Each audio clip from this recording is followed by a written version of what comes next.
I know you heard this one. If a tree falls in the woods and no one's around to hear it, does it still make a sound? Let's make it a better question. If you hit the record button and no one's around to gas it, do you still drive? Everything is virtual, and it's going to continue to be that way. Do you know how to navigate it? Let's talk about it. All of my, I just want all of my chips.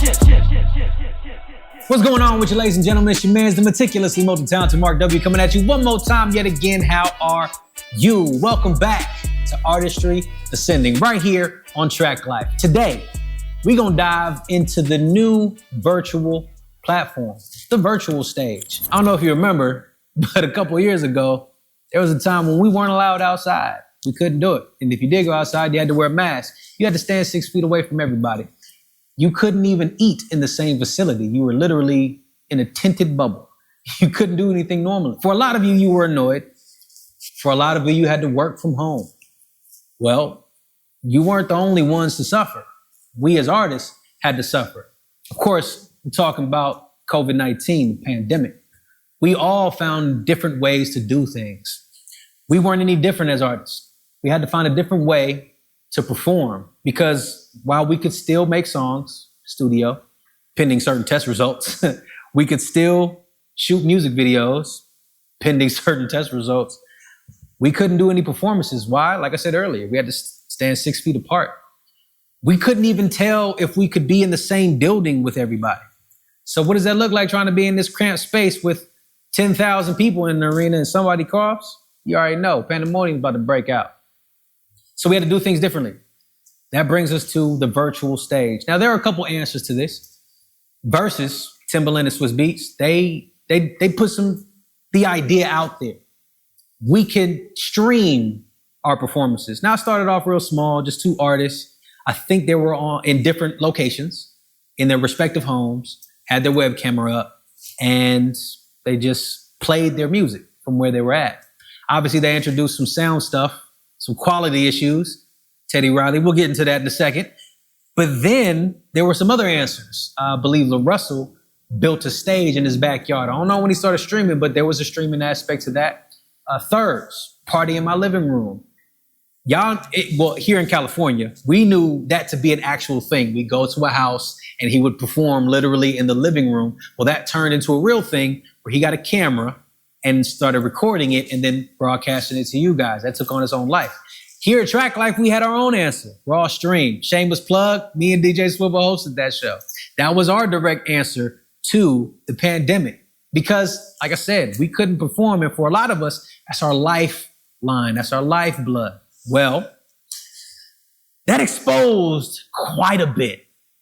Who can really perform? Who really can't perform? Do you need an audience to perform? We found out real quick. Now, me personally, I practice so much that it could be 20,000, or two people in the room. You're going to get the same show. Well, when there's nobody else in the room but the rest of the crew, somebody to work the camera, somebody to work the soundboard, you get real nervous. You all of a sudden don't know how to give that same energy. I personally think that has to deal with you not being able to practice. I know a lot of people got a lot of stuff to say against that, but if you're not practicing your own thing day in, day out, getting that thing tight, how do you think you're going to be able to recreate that in front of people? How do you expect to step out in front of people? You can't do it in front of this little lens that's sitting in front of you right here. There's nobody else in the room. You can act as goofy as you want to. In fact, you can do whatever you want to and broadcast it to everyone, but you don't know how to do it.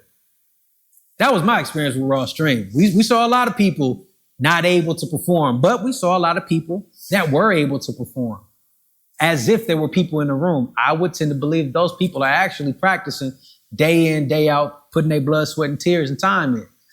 But here's the thing with that. If you're in front of a camera and you can't give the same energy, or you feel like because it's free, you don't have to give the same energy, well, that does something to your career. We know that social media has now gotten even more, it's been more in depth because of COVID. Now everybody's on their screen. Okay, get it. Nobody paid to see you do this. You can do whatever you want. You can put your time in. You don't have to put your time in. But that's the difference between a swipe and a follow. If you do some trash stuff on that lens because it's free, whatever, same thing is going to translate to in person. Because if I'm watching you for free and it's trash, what makes you think I'm going to pay any money to come and see you in person? Some people took that time to improve. They didn't just do whatever. They actually put in the blood, sweat, and tears and decided to improve on their show.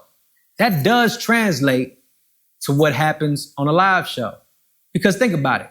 If you see somebody on your timeline that's damn, they doing their stuff. What would happen if you actually saw that in person? Some people did improve. I'd like to believe I improved. I started off with a low number of people coming to shows. Now I host shows with Traklife, Soundevoo, shout out to y'all.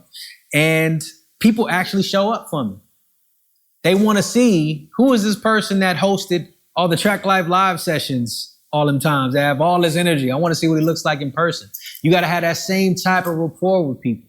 Now, speaking of that same type of rapport, and I'm going to take it back to the versus battle. We remember what Teddy Riley did. He tried to step it up one time and do something different, but it didn't sync up right at all. What he was bopping to wasn't what everybody else was bopping to.